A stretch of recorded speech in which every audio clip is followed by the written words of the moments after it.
Okie dokie, so I'm hoping that I'm live.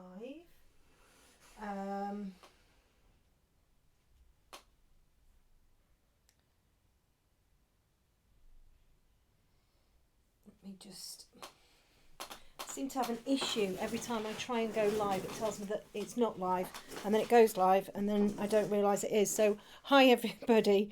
I hope you're all okay now. Oh, I am live, so that's good. And you can hear me because I'm going to have to switch my phone down. That's really cool. So I'm just going to, grab the stuff that I need. Right, so hi everybody, evening, hope you're all okay. Tonight I am going to be working on this commission piece that I've got going at the minute, which is Little Flick here, and I'm working on smooth paper. Now smooth paper isn't something I work on an awful lot, and the reason is because I don't really like it.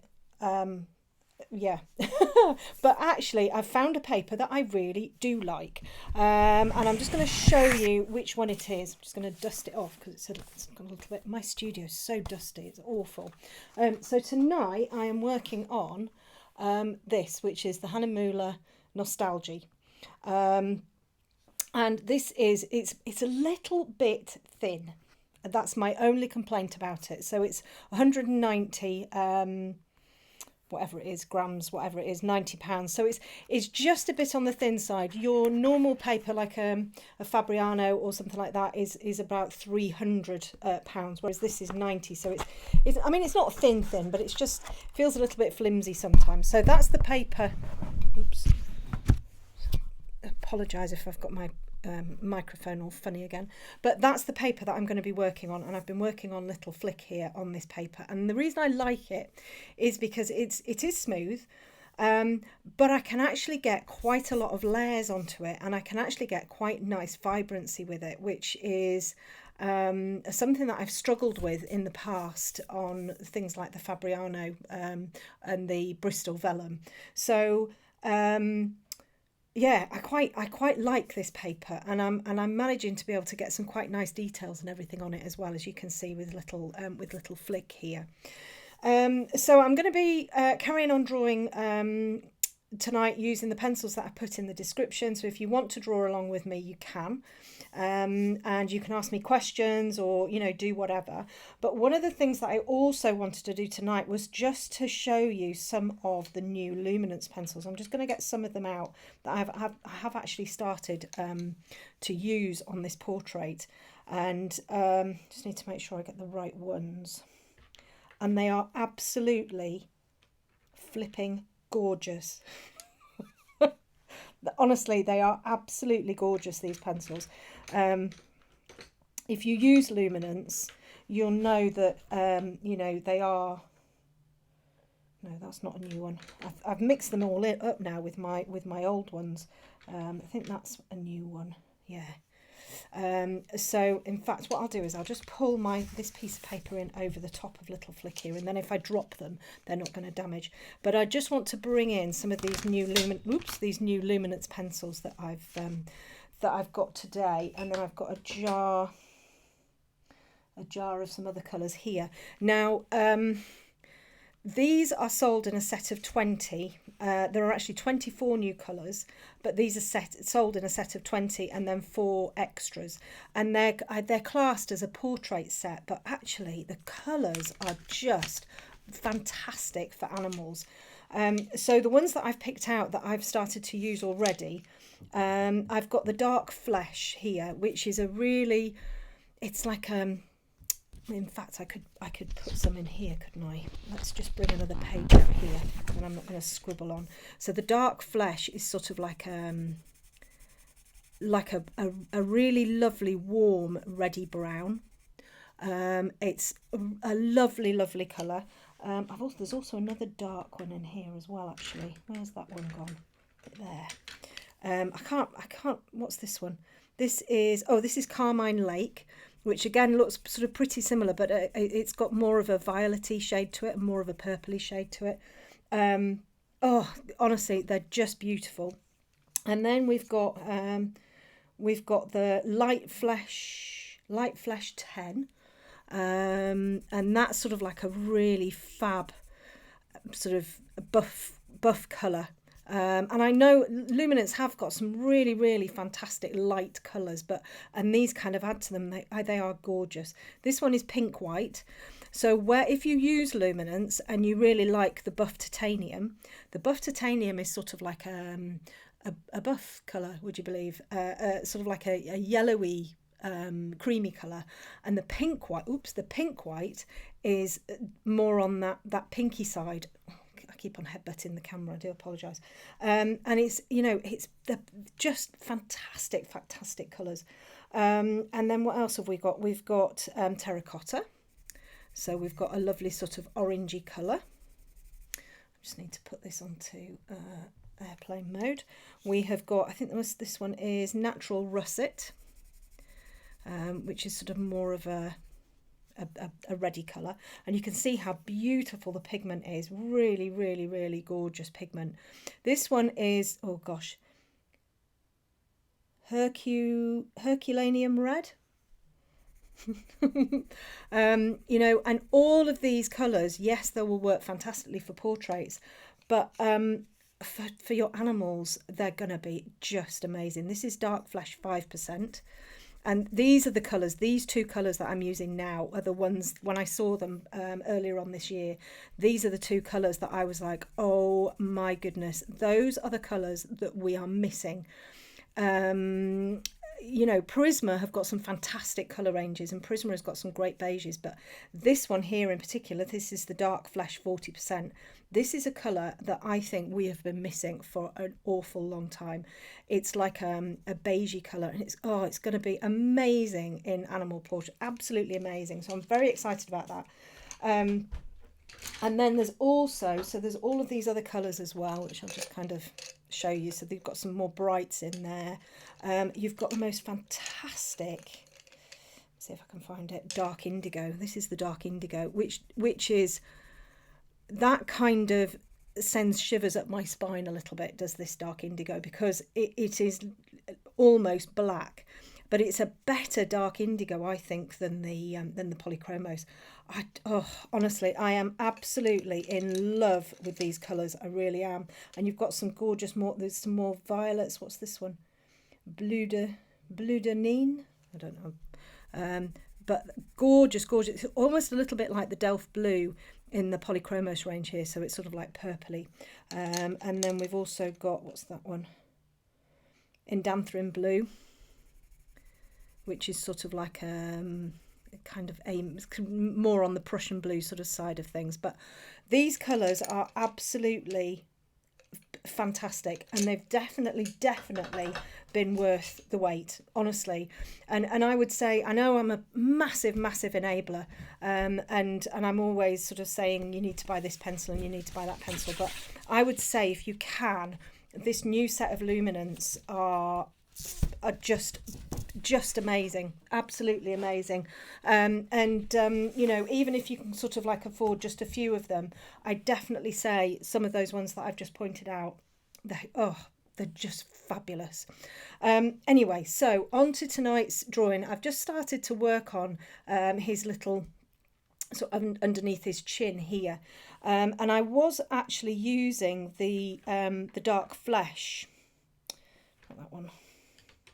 Yeah, so I was starting to use the dark flesh in here, and it works really nicely. Now, working on a smooth paper is, if you're used to using pastel mat, it behaves very differently.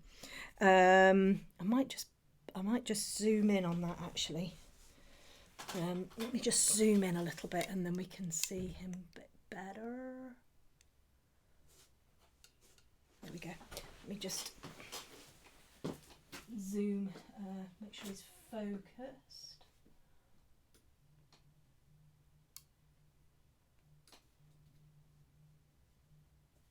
Okay, so I've just zoomed in on him a little bit so that so I can get a little bit closer. And I'm just kind of working on under the chin area here. Now, anybody who's used to working with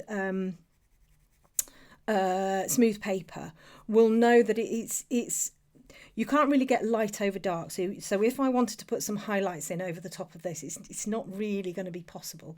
And you've got to kind of plan that in. You know, and that's something that's been quite a big learning curve for me, because obviously I use pastel matte, so I can get the lighter colours in over the dark. So I've had to be really quite careful with what I'm doing here, and you can see I've kind of got these highlighty bits in here. Now the slice tool works brilliantly on this Hahnemuhle Nostalgie, but only when you've got layers down. If you try to put just like one layer of pencil down and then you try to slice it, what it will do is it will bring up the surface of the paper. But if you put a few layers down, then what happens is you just sort of gently scrape away at the pigment.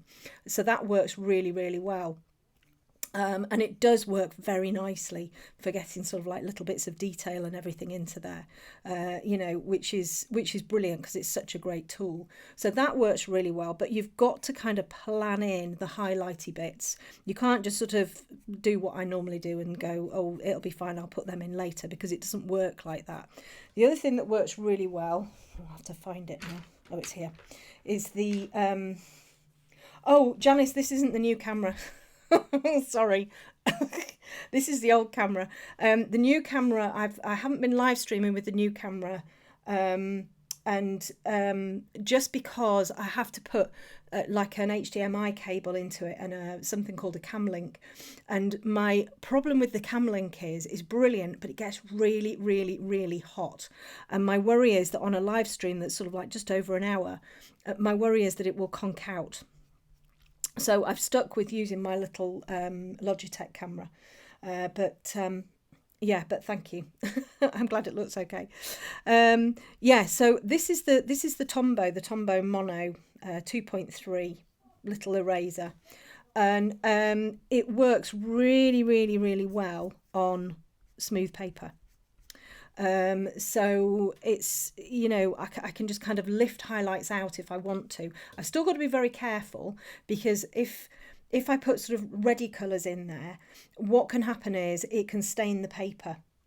You know, so if say I thought, oh gosh, actually I want to get a really nice bright white highlight into this bit here where I've got the red. If I took out some colour there, it will actually look pink rather than white. So, oh yes, I do plan on drawing the teddy bear in the photo. Yeah, I'm drawing the whole piece. I can't wait to get down to that little teddy bear and all of that fluff. I'm quite excited about that bit. I really like this as a composition, actually, this little dog. It's a composition that I you know, just a snapshot, but actually makes a really nice portrait. So for smooth paper, something like the Tombow works really, really well. So I'm coming back into here with, in fact, I'm just going to just send a quick text to my son because I can hear him shouting.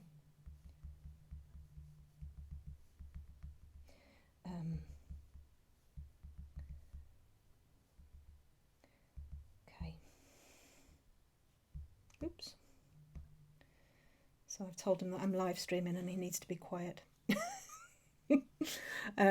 Right, so yeah, so and now all I'm doing is I'm building up the layers here, and even though this is a smooth paper, the layers you can get on this paper are actually really, really, you can get quite a few layers in here, which is great. You know, and it's you can create quite nice vibrant colours. So I'm for a smooth paper, this one is actually really good, even though it's a little bit thin. It's still a really, really nice paper to use. So I'm just sort of building in here with, it's just a brown, I mean just a browny colour you can use in here just to sort of build up that intensity underneath the chin. And it's better, I find, to kind of just go slowly, so just adding the colour gently and then just building the darkness as you go. I mean, if you look here, I need to build a little bit more dark into here as well.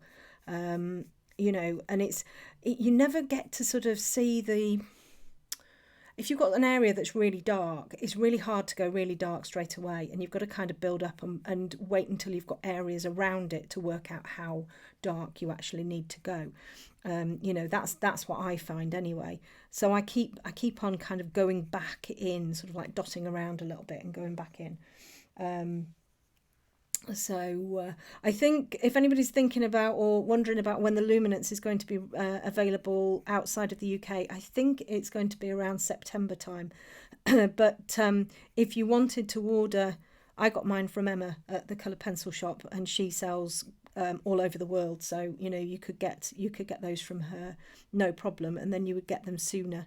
I don't know why they don't sell them at the same sort of timescales as the UK. I'm not sure why they do that, but but I really do, and I really like the Luminance pencils on smooth paper as well. I think they work exceptionally well, and I'm mixing them with Polychromos and Pablos, and I'll also mix them with sort of like Lightfast as well. And I've used quite a lot of the Derwent ones as well, which have been really nice. So I'm just going to start to use, I think I'm going to use the Dark Flesh 40, just because I can. But you know, you can down here where it's sort of like that little sort of pinky colour, using something like the Granite Rose or the Polychromos Light. It's Light Flesh, but it's now called something like Beige Red or something. They've renamed it. You know, just sort of bringing those extra colours in, and also just trying to use a little bit extra pressure and sort of almost burnish areas as well, so you kind of get rid of the toothiness in there. You know, because there's no real detail underneath this chin. It's all just sort of shadowy areas and darks and everything. So, you know, you don't really have to be careful about where your pencil strokes are going. It just needs to be sort of that tonal values, I suppose, underneath the chin there. Yeah, so then I'm just going to come down here. I think I'm probably going to use a little bit of the buff titanium.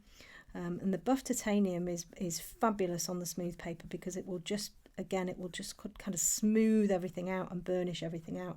And it's not, I mean, I haven't used smooth paper for a long time. I've done a couple of tutorials on the smooth paper now.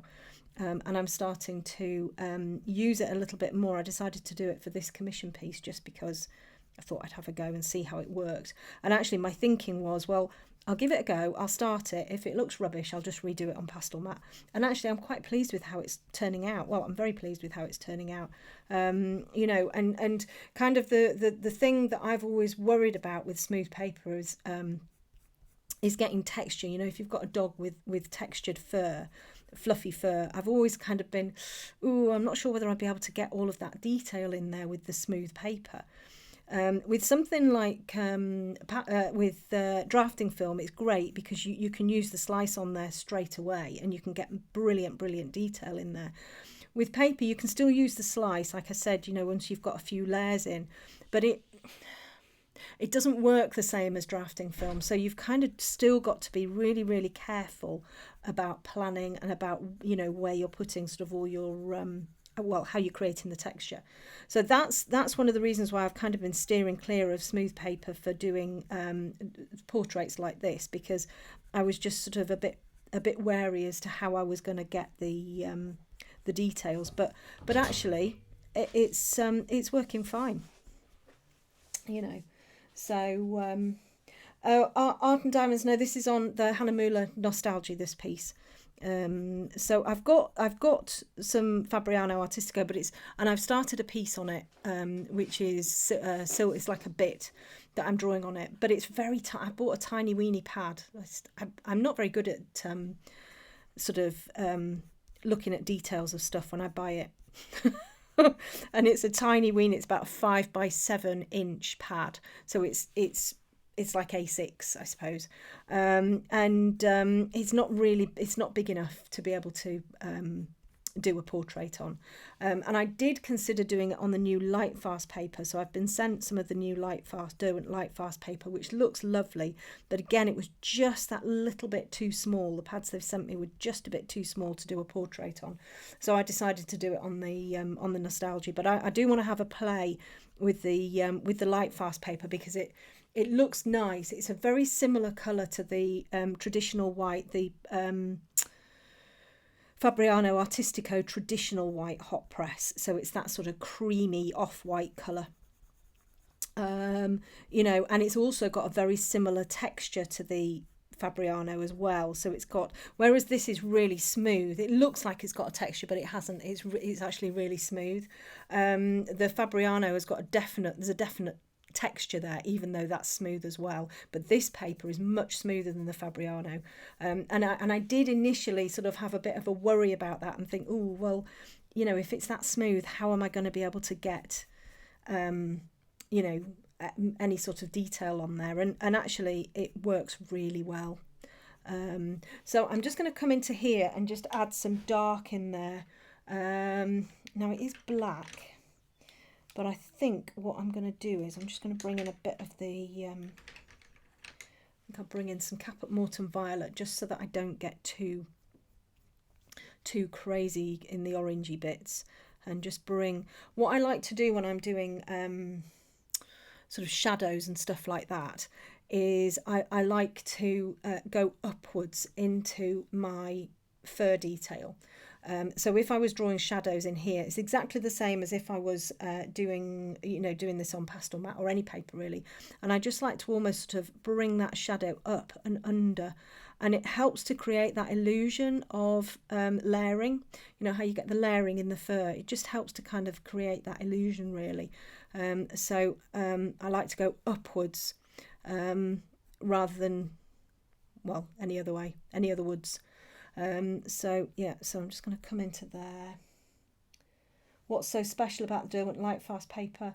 It's supposed to be made for the Lightfast pencils, so I guess it's going to work really, really well with those softer oil-based pencils. I mean, it looks very nice. The only thing that might put people off is the colour, because it is that sort of off-white creamy colour, you know. I mean, I don't like to work on that bright white. I mean, this paper compared to, say, a computer paper looks very warm, but the Lightfast is much more of a creamy colour. Are you using the cutting tool on this drawing? Yes, I have. So I've got, let's see, so I've got my, this is the slice here. This is the one that I use all of the time. It's the manual pen cutter. And what I can do is I can actually come in, and as long as I've got enough layers in, so as long as I've got maybe, I don't know, 5 layers and a bit of burnishing, then I can come in and I can actually create some really lovely, I'm using very, very light pressure here. And what I'm doing is I'm coming down, I'm cutting through or scraping through the pigment, and I'm not actually touching the paper. And all I'm doing is I'm just sort of very, very, very gently, and the pressure that I'm using here, hopefully you can see that, the pressure that I'm using there is, I'm not going to cut myself, it's health and safety here, but the pressure I'm using is like that. So like the softest pressure, but it just gently, gently scrapes away the pigment. It works so well, but you have to have the layers of colour in first. If you don't, you will end up hacking it a little bit, and it can kind of damage the surface of the paper. So you've got to really, really build those layers up, and then use your slice tool to just gently lift the pigment away from it. But it does work very well.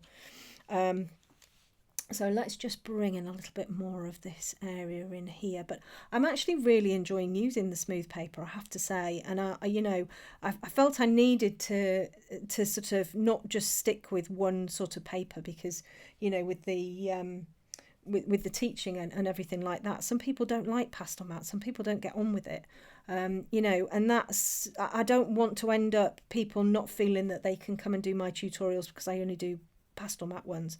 So I just thought, well, do you know what, I'm gonna push myself out of my comfort zone and do some more pieces on the smooth paper. And I think that's good for me. I think it's good for my development to be you know, to be using different papers and everything.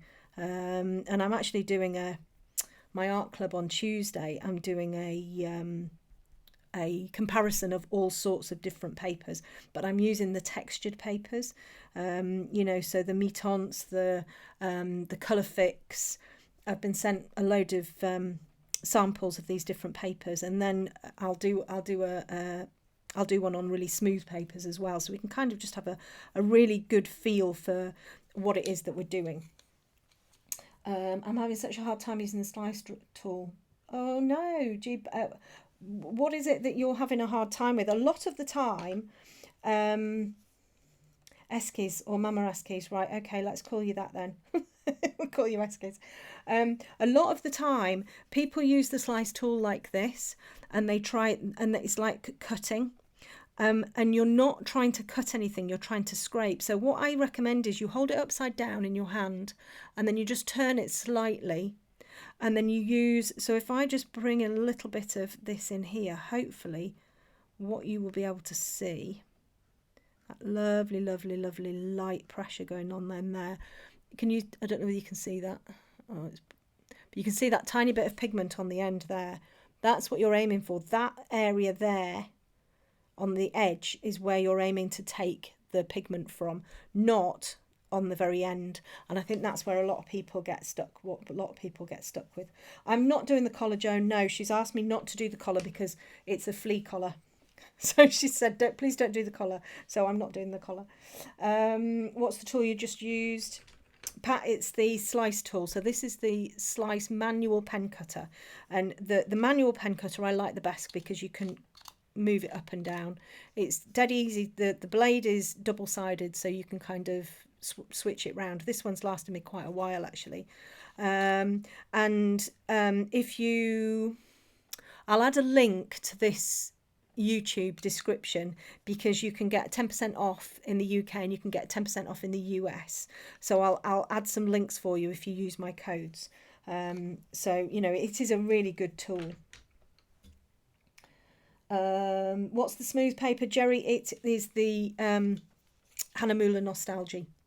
It's a £90 paper, so it's not £90 in price, but £90 in weight. So it is quite thin, but I really like it. I really like it. I can get depth, I can layer, and I don't tend to get a lot of tooth coming through, which is I like. You know, it seems to be a good paper.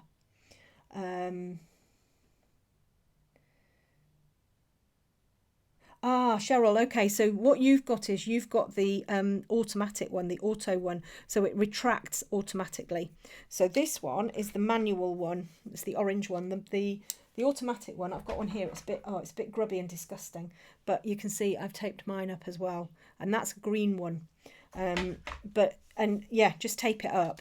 I ended up putting blue tack in mine, and that didn't work, so just tape it. But this one is the manual one, so it stays. Once you put it out, it stays out. Thank you, Jacqueline. That's very kind. Just saw the Slice commercial on Facebook with your. Have they done? I sent them a load of pictures, and they were going to use them. So that's good if they've used them. And then I did an article for them as well in the Colour Pencil magazine as well, which was really good. I just think they're such a good tool. I really, really do think that's such a good tool. I mean, I get asked to sort of promote all sorts of different things, and the only things I will promote are the things that I use myself. So I'll only promote something if I think that it's good. You know, if I'm not about sort of trying to make, commission or anything just off anything. I will only promote something that I use, and the slice tool is something that I use all of the time. I think it's brilliant. Really, really, really good tool. So I'm just blacking this bit in here, and what I can do is I can come in again with the slice over the top and bring in some of those tiny hairs, but I just want to build the layers in here really. Now I tend to use harder pressure when I'm using smooth paper, and that I quite like, because when you're used to sort of using pastel mat and you've got like really feather light pressure, and in those initial sort of first layers it can get a bit, God, is this going anywhere? And with the smooth paper you tend to kind of get something going in straight away.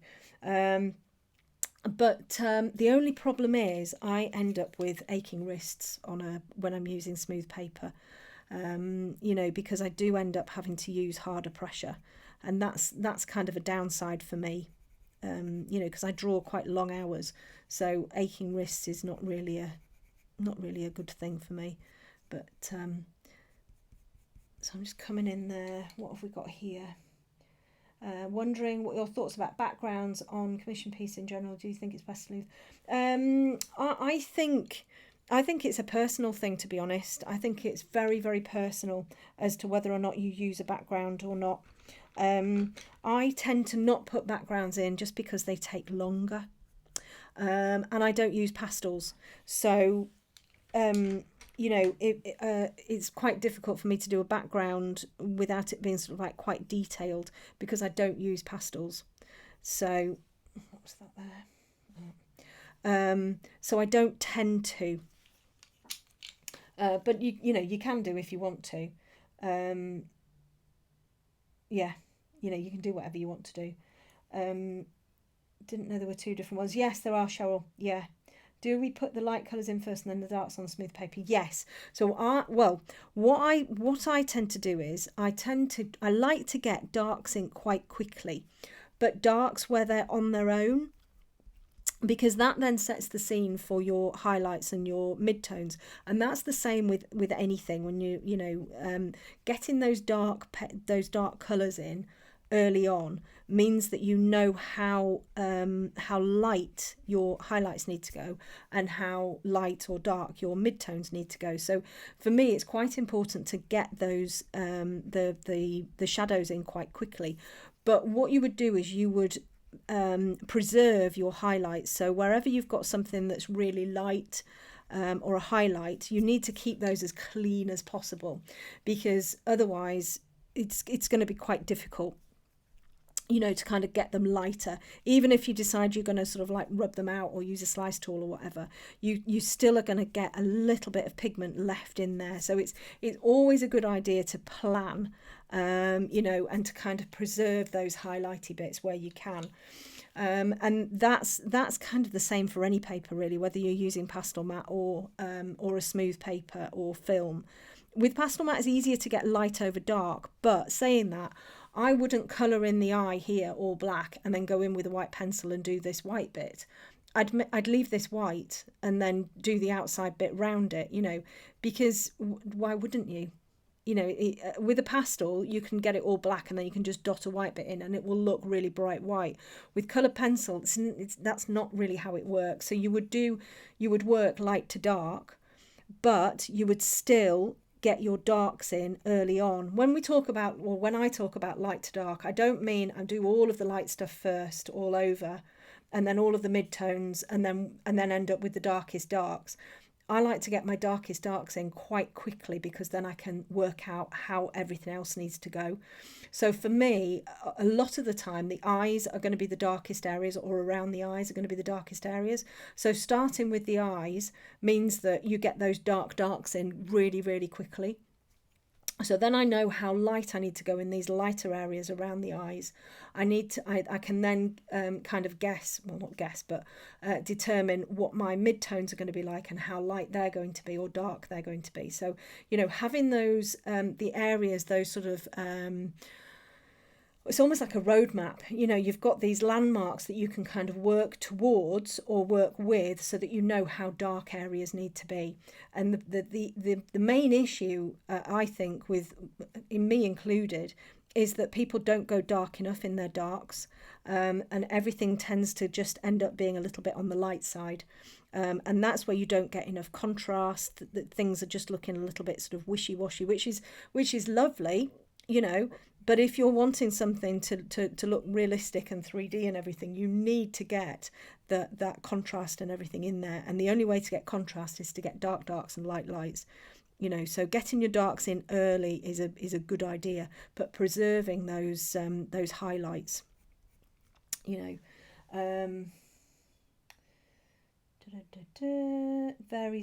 well, exactly. I mean, you know, when we talk about light over dark with pastel matte, you know, I could get a good semblance.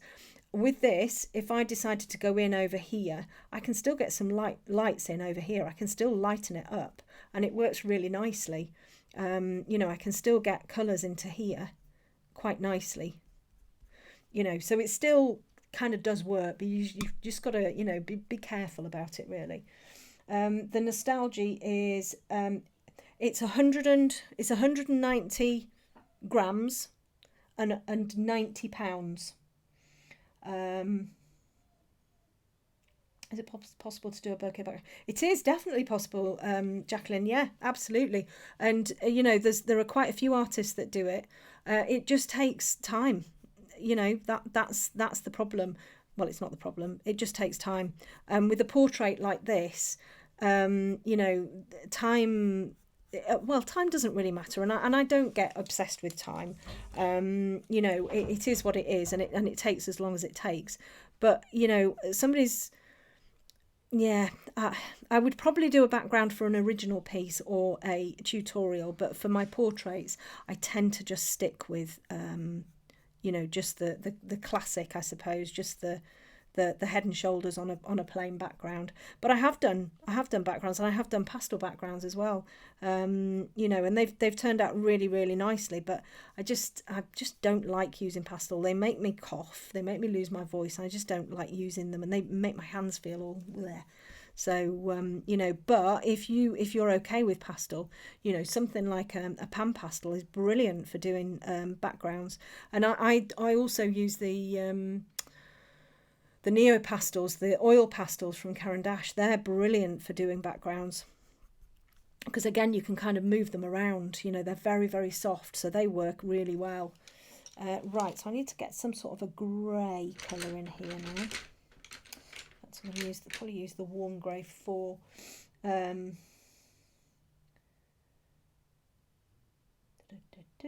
Is it possible to do? It's sort of a psychological thing too for me to start with eyes. Yes, you see, I quite like that as well, because if you've got the eyes in, it makes it look real, and it sort of encourages you to get to sort of get involved with it. That's why I do the eyes first. I think when I first started drawing, I did the eyes first because they're the most important part, and if I cocked them up, then the whole thing would be cocked up. So getting them done first was sort of like something that I tended to do, but now I just like to do it because it kind of draws me in, and it encourages me and makes me want to keep going. When I'm working on the smooth paper, in my Tombow Mono Eraser is a very good tool to make sure my lights stay like, yeah, exactly. So you'd kind of highlight your lights, and you'd sort of keep them white, but inevitably you know, you will kind of dip into them a little bit, and you just go back in with your Tombow and just keep them, you know, keep bringing the highlights back out, you know, which works really well. This is just the warm grey 4 that I'm using here, just sort of get this hair underneath here, which isn't really, it's not really detailed, it's more tonal than anything else. And I need to get a little bit of yellow or something into there as well. You've got a real problem keeping the pastel matte background clean. Well, my studio is really dusty, I have to say. I've got the dogs in here with me, and I've got a wooden floor, and it does get quite dusty. And I found that actually just keeping on going in with my putty eraser and just sort of like cleaning up the area just really, really helps. And I end up with, I mean, the surface of my pastel mat is fine when I finished. I mean, I always get it always gets discoloured, but I mean, I think that's part of the charm of it, really. So, you know, I'm okay with that. So I'm just going to bring in, just flicking in there with the black. There's a collar bit here which I'm missing out, but I just want to kind of flick that black bit in there. And then I can get these sort of hair details in there. But yeah, so it's quite strange for me to be doing a live drawing on smooth paper. It's quite exciting. Be quite exciting when it all goes wrong, won't it? I'll be like, oh no, I don't know what to do now. But I think, you just have to kind of get into it. It's just about getting into things, isn't it, and getting used to it. And I was talking to a dear friend last week, and she was saying, "Oh, I'm gonna have to do something on Fabriano, and I'm really not looking forward to it and everything." And I am better at testing a paper out by just going, "Do you know what? I'm just going to do a portrait on it. I'm just going to do either a tutorial or a portrait, and I'm just going to do it." Because if I have a little bit of a play, or just think, "Oh well, I'll just try this. I'll just do a swatch here. I'll just do a swatch there," I end up not being able to see what the paper actually does.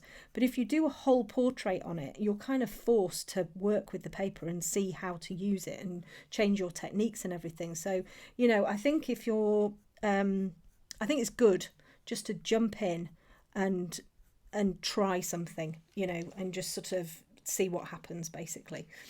Right, so I need to get a little bit more dark up in here. So I am using the black, and I will have to come back in again and sort of like add some sort of, well, I've got red underneath here as well, that Caput Mortuum violet, but and then I just need to add, this needs to be darker still in here, actually. I've heard it could be avoided by sticking some transparent all over there. Yes, it can. You can put the like the frisket in over the top, but you've just got to be really careful with the frisket that you don't damage the surface. And the other thing as well is you won't be able to get the frisket all the way around. So what you might end up having is really clean pastel mat and then a halo around your drawing. So it's what kind of works for you, really. If you're happy with that, that's fine. I tend to not use anything. I just tend to use the I have a piece of paper over the top of it when I'm not working on it, and I have a piece of paper to rest my hand on, and that's it. So I don't, and I'm not ultra clean. That sounds horrible, doesn't it? I'm not ultra clean. I've got my dogs in the studio. It can get quite dusty in here.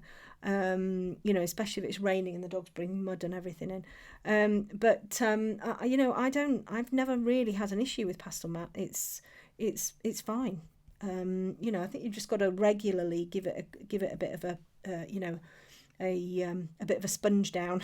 I know it's a pain when you do get a mark on it, but touch wood, I seem to have been okay, so far. So magic eraser, yeah, I bought some of those last year, and they are okay, but my only issue with those is that you don't know what's in them. So you don't know what is actually they're going to be doing to the surface of your paper, and what ultimately it will do to your pencils. So I'd just be wary of those. I think they're good for emergencies, but I'm not sure I'd be using them all of the time. I bought some, I don't know what mine are called. They're called Mr. Clean or something. I've got some up there, or Magic something or other. They're like a weird spongy thing. And they do clean the pastel mat up quite well, but I'm just a bit wary of them. So what have we got here? You've got a problem keeping your Fabriano paper clean too.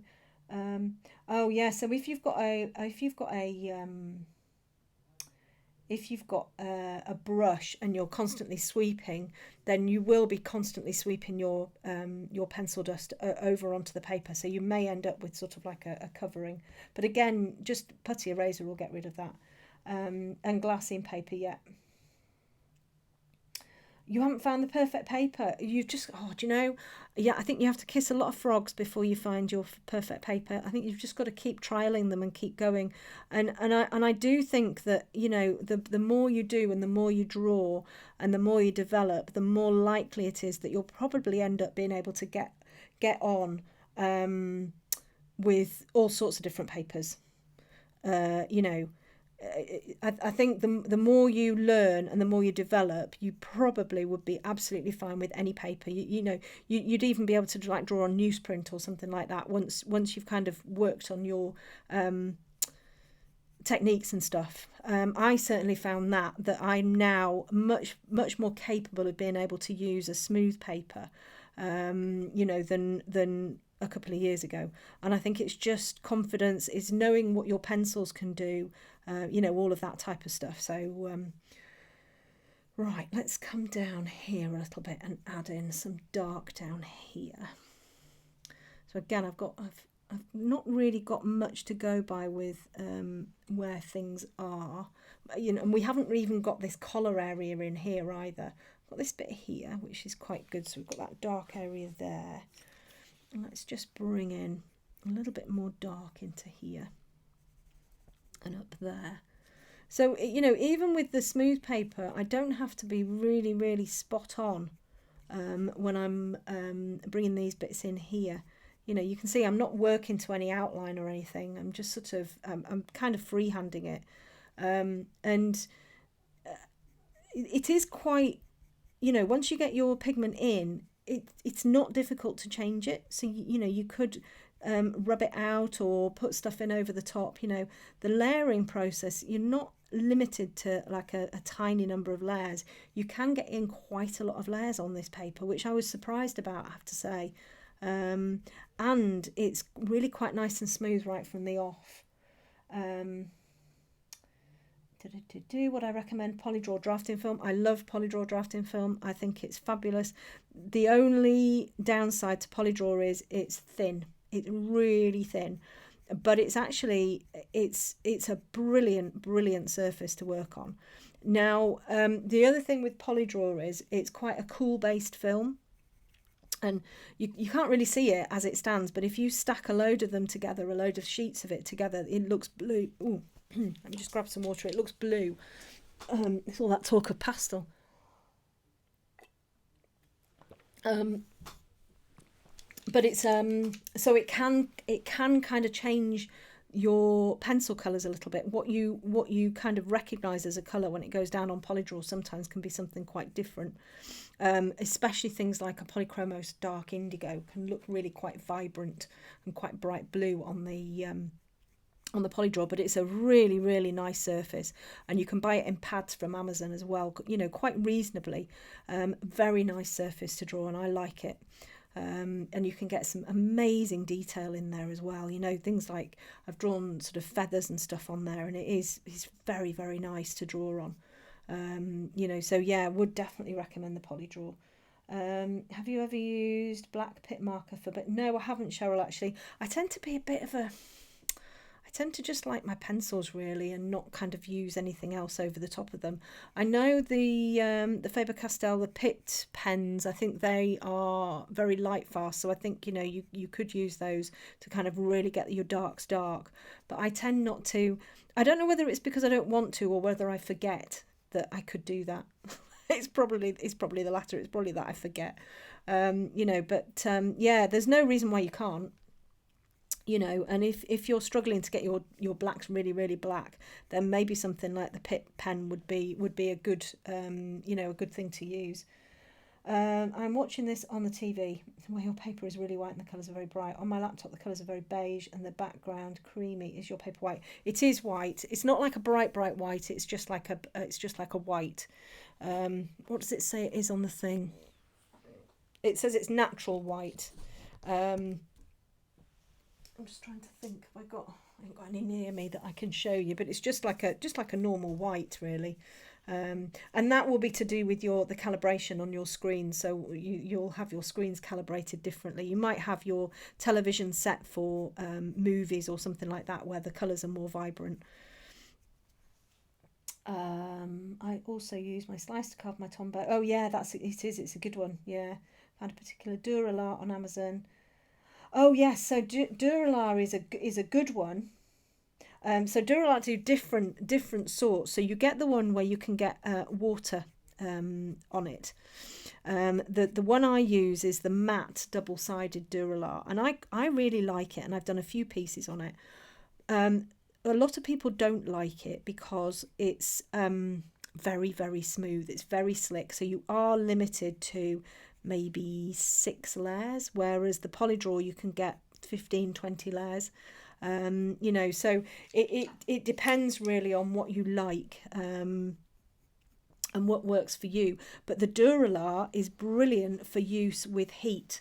So if you've got an Icarus board, or you know, something like that, I don't know why I'm saying something like that, because there's only the Icarus board, but I've used a hairdryer on some of my pieces to melt my pencils, and the Duralar is really good for that, because it doesn't warp.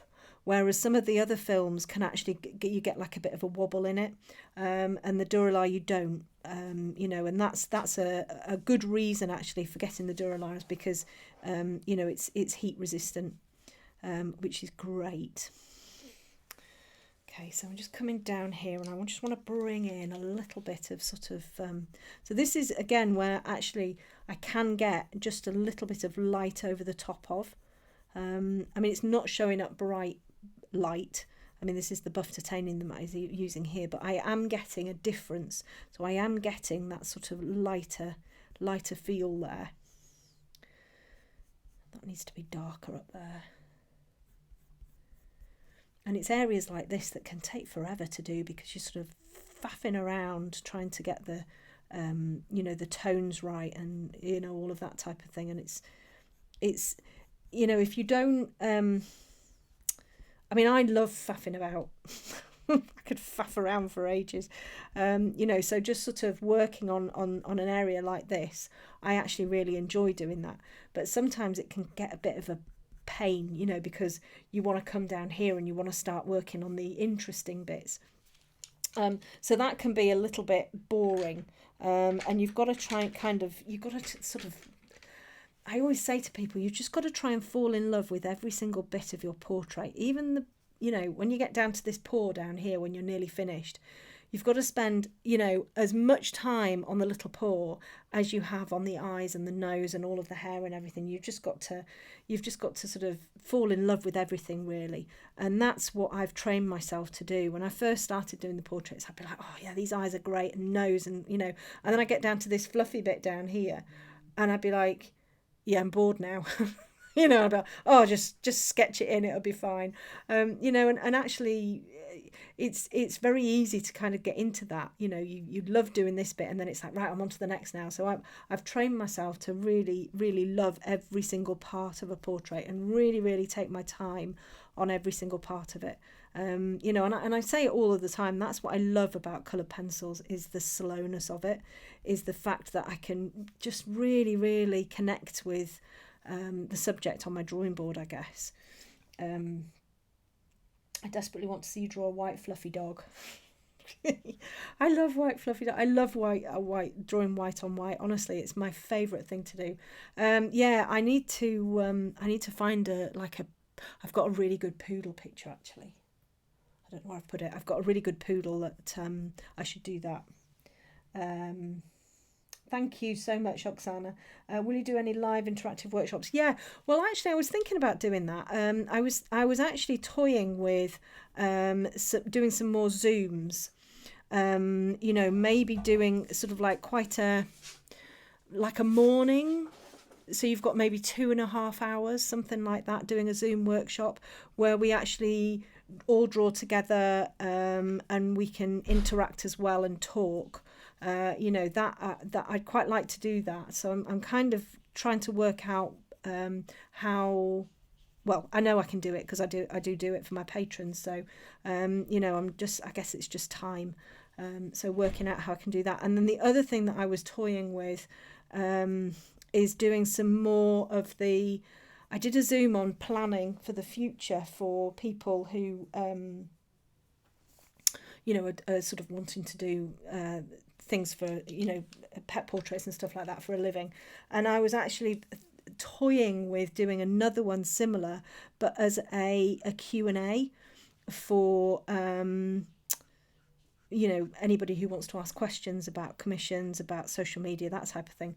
And also potentially about doing almost like a social media clinic, which I do for my patrons in my art club, which actually worked pretty well, actually. It was quite a good session. And I was toying with the fact of opening something like that up to anybody who wanted to join me and do sort of like a Q&A social media clinicky, looking at websites, that type of thing, you know, where you send me your social media links beforehand, and then I, you know, kind of pull them to pieces in front of hundreds of people. No, I would never do that. But you know, go through social media platforms and just give some indications of where you can tweak things. So I've actually done that with somebody this morning, and we looked at you know, Facebook. We looked at his website, and I think it's quite good because sometimes you can't see the wood for the trees when you're kind of setting up your own social pages, and you know that you need to be doing X, Y, Z, but then you don't know whether it's working properly, you don't know whether you're doing the right thing, all of that type of stuff. So just to have somebody kind of look over it and sort of point out the bits where you're doing everything, you know, really well and that are working, but then potentially kind of pointing out bits where you could just do a quick change or a quick tweak, and it would make all of the difference. You know, one of the things that everybody who has got a social media, like a Facebook page, something that you should all do is on your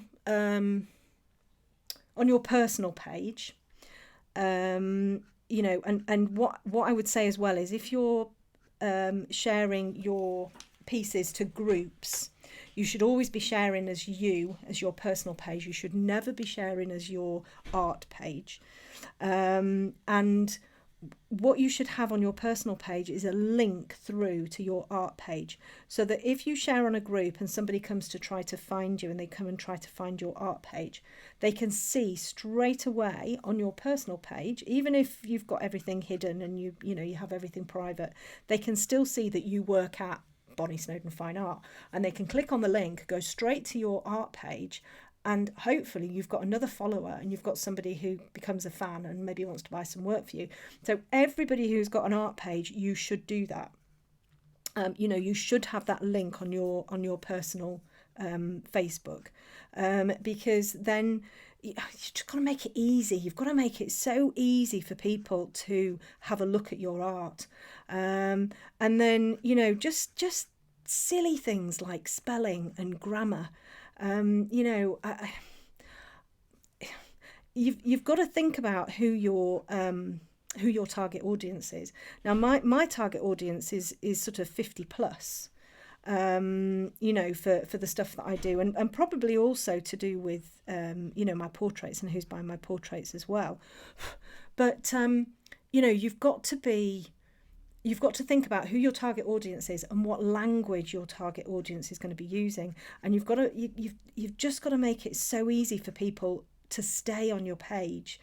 You know, for me, I was looking at this website this morning. It was a fantastic website. It was a brilliant website, but it had flashing images at the top, and I couldn't. I get migraines, and flashing images cause me migraines. So I had to close the website down. I couldn't look at it any further. And you've got to kind of think about stuff like that. It didn't have flashing imagery. It was just had sliding images, but they were sliding too fast, so they had a bit of a flash.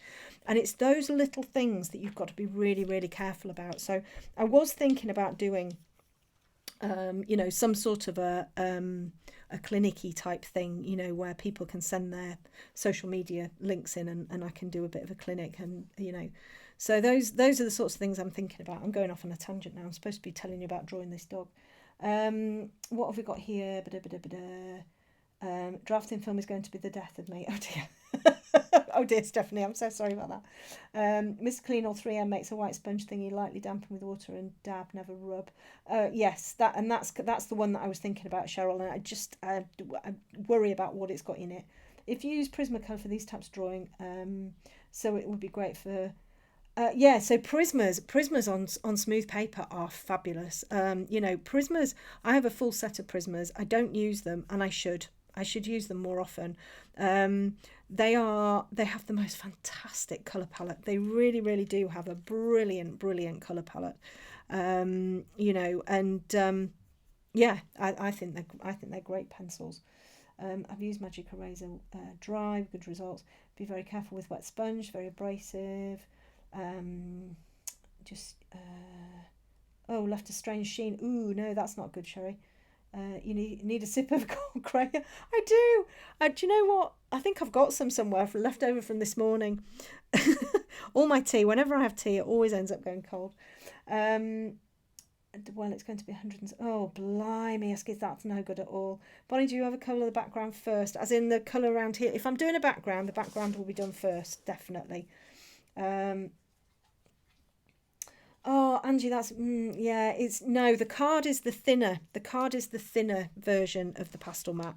The board is it's about 3 mm thick, and the board is I much prefer the board. Sad to say, and I know it's quite difficult to get hold of. I know Jackson's in the UK sell it, and they do ship internationally, but I also know that shipping costs can be, quite expensive. I can send you a picture of one of my Eskies. Oh, well, I would love that. Yes, you're very welcome to do that. I would love a Zoom workshop. Brilliant. Does the Tombow come in different sizes? It comes in the sorry, Deborah, I didn't mean to.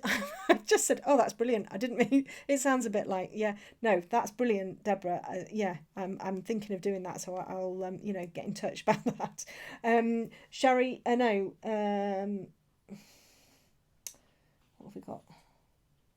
Oh, I've missed that bit. Oh, the Tombow. It's the 2.3, and then you've got like an oblong one as well, which is a bit bigger. I'm having a hard time getting. Oh, yeah, I know it's difficult, isn't it? Blah blah blah. Bonnie, did you know that someone is posting your full tutorials on YouTube? I didn't. It didn't seem right to me. So who's posting my full tutorials on YouTube? Apart from me. Yeah, if you can let me know about that, because that would be interesting to find out who's posting those. They shouldn't be. I mean, there's always going to be security risks and everything with YouTube, but yeah, that would be interesting to find out who's doing that.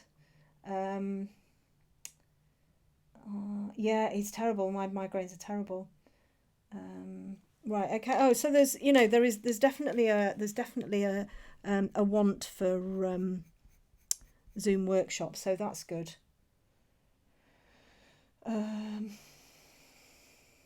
Yeah, you see the light fast thing, and again, that's it is a bit of an issue. But the light fast thing as well is, don't forget that to have your pencils as light fast as the manufacturers say they are, you still have to frame them using UV protective glass, and you have to hang them in museum conditions.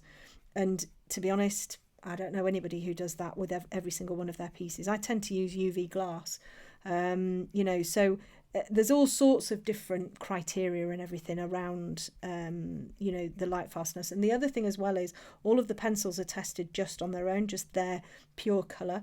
And usually with coloured pencil, there's a lot of layers that go down. So, I know some people are very, very, very, very strict about what they use with their light fastness. I tend to use pencils that are light fast. Luminance, the polys, all of the ones that I use tend to be light fast. But if I wanted to use the Prismas, I would, and I wouldn't be too worried. I wouldn't do a whole background using light violet or pink that's got like a 1-star light fast rating. That's not something that I would do, but I might use sort of like a violet or a light pink layered in with something just to help with my colours, and in that respect I wouldn't be that worried, if that makes sense.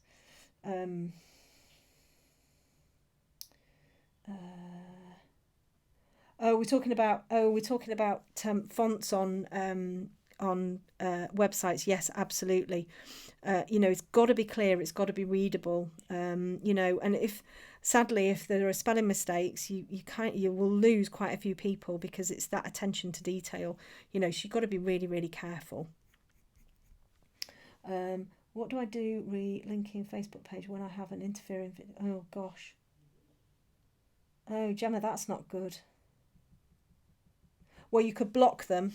You can block them. That's the only thing to do, is to block them. You know, and yeah, it's a hard one, isn't it? It really is a tricky one when you've got people who are being unkind. You know, it's not good at all. So, you know, blocking, I think, is probably the best thing to do. Using pastel board for the first time, I feel like it will smudge if I touch it. Yeah, don't touch it. Don't touch it, Isabella.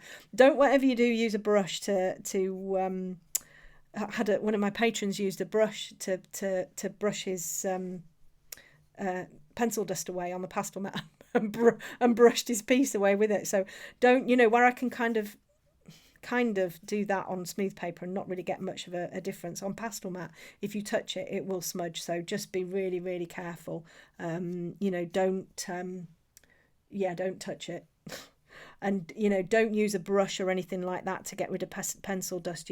You're better off getting sort of like a little handheld hoover, or, you know, one of those sort of puffy things. If you blow it, if you sort of take a deep breath and blow, that's fine. But just make sure you haven't been eating tomato soup, because I did that. And I spat tomato soup all over a commission, and that's just, it's not a good look. I had to do a background to get rid of it. So you know, just be careful that you don't end up spitting at your on your piece. So I'm just kind of bringing this black up here. Now, if I use really, really light pressure, you can see it's almost like an insipid grey, but at least I can kind of work out where these little black tufty bits need to go. And again, I'm kind of using this sort of a flicky upward motion to kind of get that bit of that colour in there, that darkness in there. Oh gosh, if you could only choose one make a colour pencil, what would you choose? Oh blimey, you see, that's so difficult because I'm so fickle, and I just love all my. Oh, what would I use? Do you know, at the moment, drawing this piece, I would choose Luminance. Absolutely, Luminance. But then if I was on pastel mat, I think Luminance. I love the Luminance, but then I love them all. I'd probably say that I was going to have Luminance, and then I'd sneak some different ones in, and wouldn't tell anybody. But the I really do like the Luminance. They are, and I didn't used to. It's funny. I've always had them, and I've always gone, oh, they're the best pencils in the world. And when I've used them, I'm like, I'm not quite sure I really like these. You know, where did they get Rolls Royce a pencil from? And again, I think as I've progressed and as I've worked with my pencils, you know, I've kind of worked out how where their place is, if you see what I mean. And I really do like them. But then I have my go-to. So I do like my Polychromos black. I do like my I do love my Pablo Granite Rose. So there's, you know, there's all sorts of pencils that I love. You know, and of course, you know, from my birthday last week, the lovely Emma has brought out my birthday set of collection of pencils, and I think she said on Tuesday they've sold over 80 sets, which is incredible, absolutely amazing. I'm so chuffed for her, you know, and I'm so chuffed for me because it's fab. But yeah, so I think she's still selling them as well, which is good. Luminance has new colours. They do, Jodie. They do have new colours, and they're absolutely stunning. Yeah, tomato soup. Yeah. Well, I've got all sorts of other stories, Isabella, I won't go into tonight.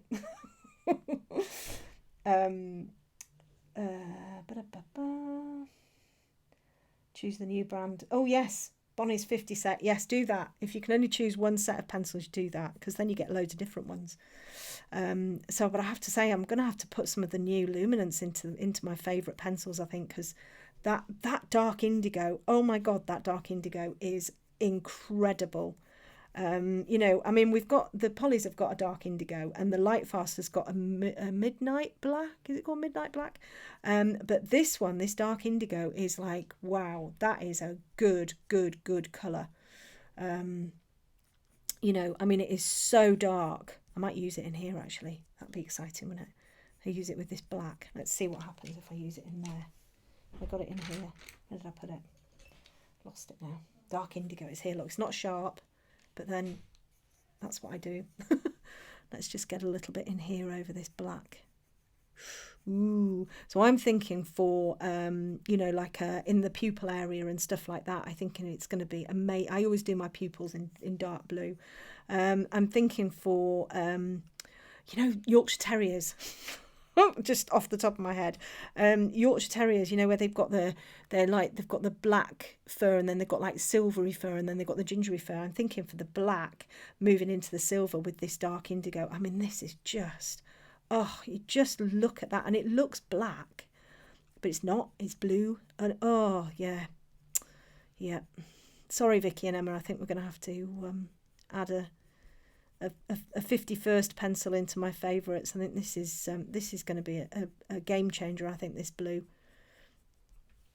really, really, really nice.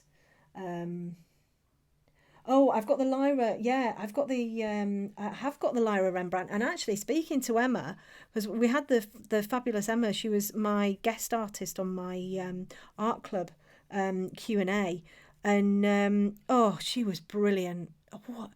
I've known Emma for quite a while actually, and she's brilliant. And what I loved about it was she kept on calling us the crew. She's like, "Come on, crew!" And I was like, "Oh, I love that." She's such a lovely person. She really is, and she's so passionate about her pencils. And she showed us her wall of pencils, 2 walls of pencils. So she's got all of those sort of like little areas and everything in there. And it's it's just fantastic, and she's so knowledgeable about all of her pencils and everything. It's you know, so we had her for a Q&A, and it was just brilliant. You know, so yeah. Oh gosh. Right. So my daughter decides to come in. I think she's looking for something. She was creeping in, hoping not to disturb everything, and has disturbed all of the dogs. But I can't remember what I was saying about Emma now. But yeah, she was a really good guest to have on. Oh, bless you, that's funny. You are evil when it comes to my club. Oh, I know, I'm so sorry. Yes, everybody needs new pencils. I know, she was brilliant, wasn't she? She was so good. She sounded so sexy when she was talking about her colours. I know, she was so good. Really good. Yeah, do you know, I'm a little bit gobsmacked with this dark indigo, I have to say. It's really nice. I'm using it with the black as well, but it's a gorgeous colour. You know, and black on its own is just, well, you'll hear everybody saying, "Oh, don't use black." Blah, blah, blah. I mean, I use black all of the time. If I've got a pencil in my hand, it's usually black. But mixing it with other colours is the way to go. And actually, this in dark indigo mixed with black is, I think, going to be absolutely fabulous. You know, it really is a very dark blue. So you know, if you're going to buy any pencil, get the dark indigo luminance. It's gorgeous. Art supplies. Oh God, I know. It's anyone how much in the US. Erin, it's I guess you would have to do a conversion. I can't remember how much it is in the UK. Was it 80 for the 50 pencils? I think, I'm not sure. But you'd have to kind of convert it. I'm not sure what it works out at. But it's yeah, and also, you know, it's very good service. You know, she's very quick with her ordering. You know, and everything kind of arrives. I don't think I've ever had any pencils arrive that have been damaged or you know, anything like that. They always arrive, and you always get like a nice little card in with it as well, you know, one of her beautiful drawings. So it's definitely worth ordering from her.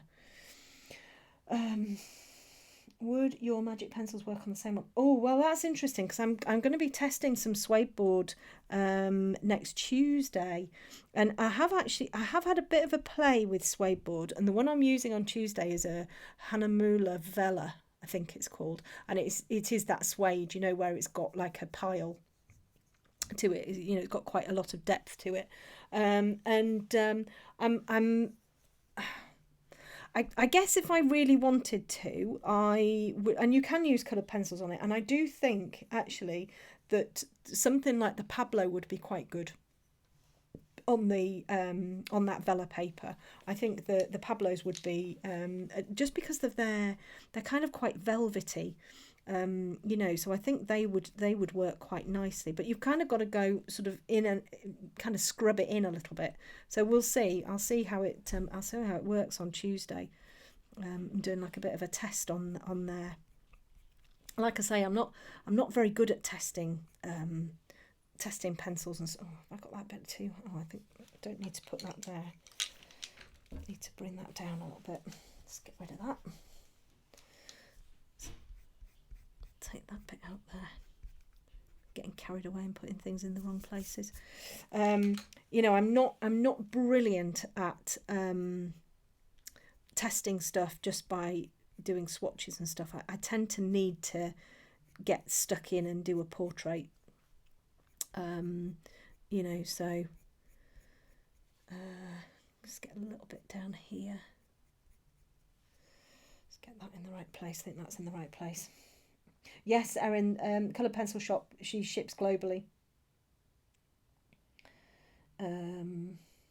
Oh, right, okay, Angie, that's interesting to know. Eagerly awaiting the Derwent Studios. Oh, I love my Derwent Studios.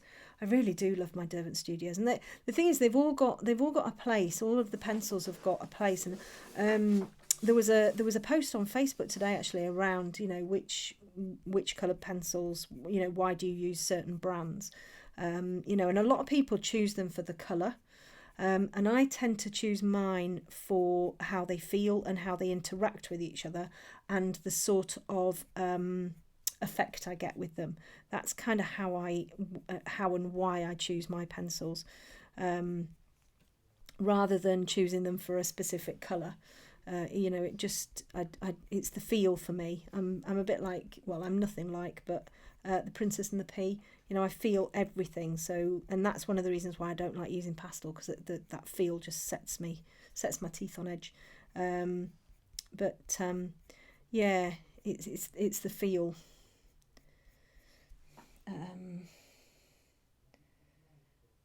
Brilliant. Oh, that's a shame, Gemma. Yeah, you just need to block. Life's too short to be putting up with mean people. You know, it's and you know, yeah, it is. It's quite sad how people can be mean. Right, so I'm just going to put a little bit more of this in here, this dark indigo in here. Again, we've kind of got to make it up a little bit because the collar's missing. But so I haven't got another piece to show you this week because I'm just working on this piece. I finished. Well, have I got? What's the one that I finished? Oh, I finished my purple horse. Do you want to look at my purple horse? Anybody want to look at my purple horse for the last 10 minutes? My purple, and I don't know what's going on with social media at the minute, but my Facebook has gone a little bit mad. I mean, my one of my pieces have got like some crazy amount of likes on it. Let's just have a look now. My purple horse, 5.5k likes, which is bonkers.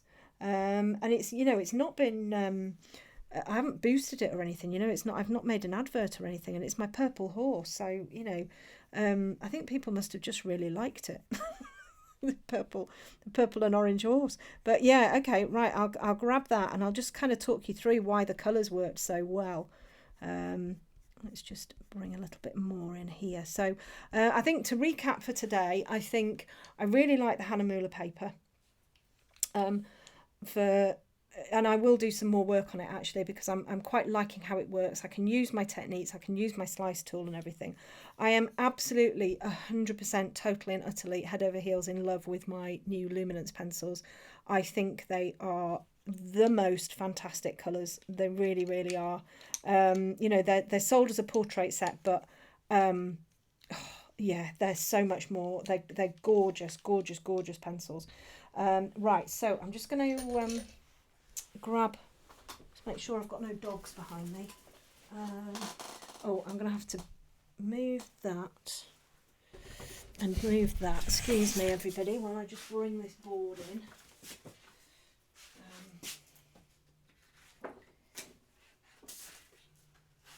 And then it might look a little bit grainy, that's the only thing. Just put that under there. And just slide this under there.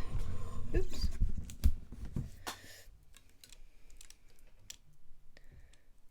Hopefully that will work. And just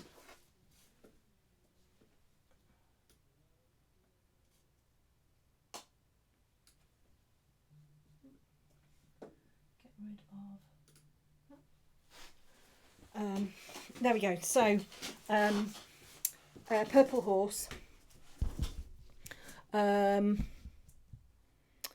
Yeah. So what I've done here is, I mean, the photo was in a stable and it was in shadow and everything like that. And what I've done is I've actually used the purples. So I haven't got them here, but I've used the ultramarine violet, Persian orange, Mars violet, dark indigo polychromos, and the Caput Mortuum violet to kind of create this area here. And the opposites on a colour wheel, so the opposite is sort of like those oranges are the violety blues. So using those colours actually really, really complement each other very, very well. Now this piece was not detailed at all. You know, it was quite a dark photo taken as a snapshot in a stable, and not detailed in any sense of the word. But so what I've done is I've just concentrated on the shadows, and just concentrated on kind of getting the darks really dark, bringing in some of these sort of, you know, purpley areas, but also on top of the purpley areas bringing in some of these oranges, which works really nicely, and then bringing like pinks and stuff. But you can see here, this bit here is the ultramarine violet. And it just works really, really well. And then you come onto the front of the face where the light's hitting it, and that's where you bring your oranges in. So using your complementary colours is a really, really good idea. You know, it's just a really good idea to use those complementaries. I'll just come over to here a minute. There we go. So if you've got things like if you're drawing things that are like plant-based and you've got greens in there, so you've got like dark green stems, stuff like that, using a red in with your greens, because they're opposites, green and red are opposites, you get a fantastic shadow. Using purples as shadows for yellows, you know, it looks perfect, it looks exactly right. And sometimes it's really, really difficult to understand about colour theory and how things should work. And I've got a colour wheel.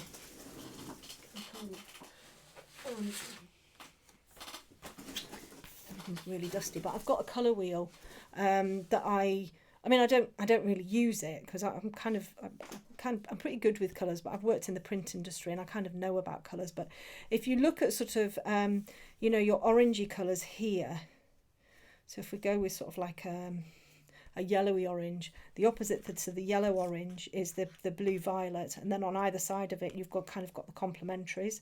But then if you've got sort of like your,